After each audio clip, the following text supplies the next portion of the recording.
দই কাতলা তো আমরা কম বেশি অনেকেই খেয়েছি, কিন্তু আজ রুই মাছ দিয়ে বানিয়ে দেখাবো যেখানে দই আর মশলার জাদু রুই মাছকে বানিয়ে দেবে উৎসবের নায়ক।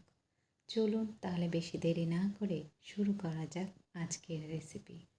প্রথমে রুই মাছগুলো আঁশ ছাড়িয়ে ধুয়ে নিয়েছি। এখানে আমি মাছের গাদা বা পিঠের দিকের অংশ ব্যবহার করেছি। আপনারা চাইলে এর সাথে পেটির মাছও যোগ করতে পারেন। এখন সামান্য নুন, হলুদ আর লাল লঙ্কার গুঁড়ো দিয়ে ভালো করে ম্যারিনেট করে নেব।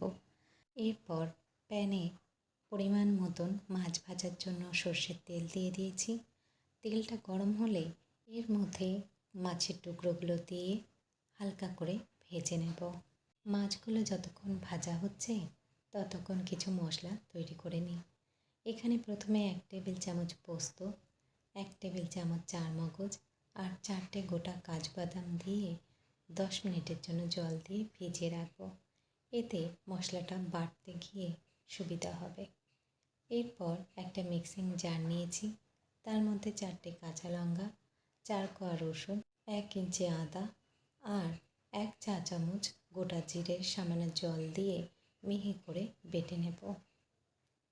মশলাটা রেডি হয়ে গেছে। এর সাথে একটা মিডিয়াম সাইজের পেঁয়াজও বেটে নিয়েছি। এখন মাছগুলোকে দেখে নিচ্ছি। মাছগুলো এক পিঠটা ভাজা হয়ে গেছে। এখন খুন্তি দিয়ে অন্য পিঠটাও একইভাবেই ভেজে নেব। মাছগুলো দু সাইডটাই একইভাবে ভেজে নিয়েছি। এখন কড়াই থেকে উঠিয়ে নিয়ে এরপর ওই একই তেলের মধ্যেই দিয়ে দেব গোটা গরম মশলা সহ একটা শুকনো লঙ্কা, একটা তেজপাতা আর হাফ চা চামচ গোটা জিরে। ফোড়নটাকে হালকা ভাজা গন্ধ বেরোলে এর মধ্যে এখন বেটে রাখা পেঁয়াজটা দিয়ে কষিয়ে নিতে হবে। পেঁয়াজের কাঁচা গন্ধটা চলে গেলে এর মধ্যে এখন আদা, কাঁচা লঙ্কা, রসুন আর জিরে বাটাটা দিয়ে হালকা করে কষিয়ে নেব। এরপর ঢাকা দিয়ে মশলাটাকে কাঁচা গন্ধ চলে যাওয়া পর্যন্ত রান্না করব। ঢাকা সরিয়ে মশলাটাকে আরও কিছুক্ষণ এইভাবে নেড়ে চেড়ে এর মধ্যে কিছু গুঁড়ো মশলা দিয়ে দিচ্ছি। গুঁড়ো মশলার মধ্যে এখানে লাল লঙ্কার গুঁড়ো হাফ চা চামচ, কাশ্মীর লাল লঙ্কার গুঁড়ো হাফ চা চামচ, হলুদ গুঁড়ো হাফ চা চামচ আর পরিমাণ মতো নুন দিয়ে কষিয়ে নিলাম। এরই মধ্যে যে চারমগজ, পোস্ত আর কাজু বাদামটা ভিজিয়ে রেখেছিলাম সেটাকে মিহি করে বেটে নেব।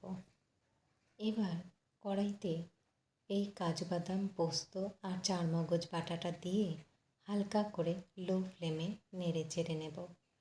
এরপর এর মধ্যে সামান্য একটু জল দিয়ে দিচ্ছি যাতে মশলাটা প্যানের মধ্যে ধরে না যায়। এরপর মশলাটা কষানো হয়ে গেলে ফেটিয়ে নেওয়া হাফ কাপ পরিমাণ মতো টক দই দিয়ে দিলাম। টক দইটা দিয়ে নেড়ে চেড়ে ঢাকা দিয়ে 2 থেকে 3 মিনিট তেল ছাড়া পর্যন্ত মশলাটাকে কষিয়ে নিতে হবে।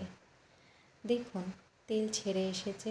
এখন এর মধ্যে 1 কাপ পরিমাণ মতন গরম জল দিয়ে ঢাকা দিয়ে 5 থেকে 6 মিনিট রান্নাটা হতে দেব, যতক্ষণ না ঝোলটা ভালোভাবে ফুটে ওঠে। এখন ঝোলটা ফুটে উঠেছে। এরই মধ্যে ভাজা মাছগুলো দিয়ে আরও 2 থেকে 3 মিনিট রান্নাটা হতে দেব।